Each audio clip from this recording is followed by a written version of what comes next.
Hello అందరికీ welcome back to Anu KR blogs. నేను మీ అనురాధ. ఈ రోజటి రెసిపీ వచ్చేసి కేవలం కొబ్బరి బెల్లంతోనే హెల్దీ లడ్డు రెసిపీని చూపించబోతున్నాను. చూస్తున్నారా ఎంత సాఫ్ట్గా మెత్తగా ఉన్నాయో. ఈ విధంగా పర్ఫెక్ట్గా రావాలి అనుకుంటే నేను చెప్పిన కొలతలతో ట్రై చేయండి. పచ్చి కొబ్బరిని 1 కప్పు వరకు తీసుకుంటున్నాను. పచ్చిగా ఉన్న కొబ్బరిని మీకు వద్దనుకుంటే బ్లాక్గా ఉన్నదాన్ని కట్ చేసుకొని వైట్ దాన్ని మాత్రమే తీసుకోవచ్చు. నేను ఇక్కడ ఒక మిక్సీ జార్ని తీసుకొని ఆ మిక్సీ జార్లోకి 1 కప్పులో నుంచి హాఫ్ కొబ్బరి ముక్కల్ని వేసేసి 2 ఇలాచీలని వేసి కొంచెం బరకగా మిక్సీ పట్టుకుంటున్నాను.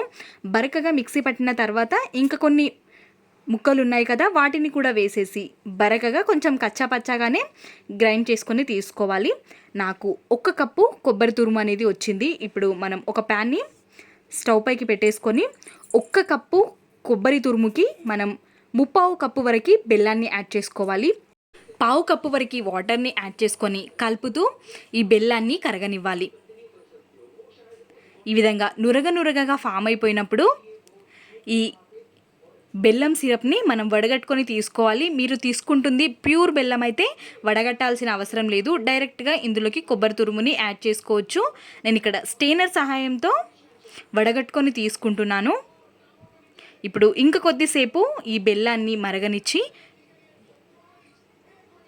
ఇప్పుడు ఇందులోకి మనం తురుముకొని పెట్టుకున్న కొబ్బరి తురుముని వేసేసుకోవాలి. కొబ్బరి తురుముని వేసేసిన తర్వాత ఎక్కడ మాడనివ్వకుండా మనం కంటిన్యూస్గా కలుపుతూనే ఉండాలి. కొంచెం సేపటి తర్వాత మనకి కలర్ అనేది చేంజ్ అయిపోతుంది. మీకు బెల్లం సరిపోలేదు అనిపిస్తే ఇంకా కొంచెం బెల్లాన్ని కూడా యాడ్ చేసుకోవచ్చు. నాకు 1 కప్పు కొబ్బరి తురుముకి 3/4 కప్పు బెల్లం అనేది కరెక్ట్గా సరిపోయింది. మనం వేయిస్తూ ఉంటే ఈ విధంగా కొంచెం కలర్ అనేది చేంజ్ అవుతుంది.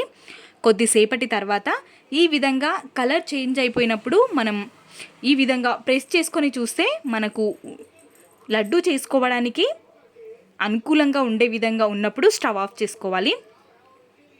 చూసారా, నాకు ముద్దలుగా వచ్చేసింది కాబట్టి కొంచెం చల్లారేంత వరకు పక్కన ఉంచుకోవాలి. చేతితో తాకేంత వేడి ఉన్నప్పుడు ఈ విధంగా మనం తీసేసుకొని ముద్దల్లాగా చుట్టేసుకోవడమే. చాలా ఈజీగా చేసుకోవచ్చు. టేస్ట్ కూడా చాలా బాగా ఉంటుంది. మనకి ఎప్పుడైనా స్వీట్ తినాలి అనిపించినప్పుడు ఈ విధంగా ట్రై చేయండి. సమ్మర్ కాబట్టి పిల్లలు కూడా ఇంట్లోనే ఉంటారు. ఈ విధంగా ప్రిపేర్ చేసిస్తే వెయిట్ కూడా గెయిన్ అవుతారు. హెల్తీ రెసిపీ కాబట్టి తప్పకుండా ట్రై చేయండి. అన్నిటినీ కూడా ఇదే విధంగా చేసేసుకొని ఒక డబ్బాలో స్టోర్ చేసుకుంటే 3 to 4 days వరకు మంచిగా ఉంటాయి. చూస్తున్నారు కదా ఎంత సాఫ్ట్గా వచ్చాయో, మెత్తిగా చాలా బాగుంటుంది. రుచి కూడా తప్పకుండా ట్రై చేయండి. మీకు ఎలా కుదిరిందో మీ వాల్యుబుల్ ఫీడ్బ్యాక్ని కమెంట్ సెక్షన్లో తెలియజేయండి.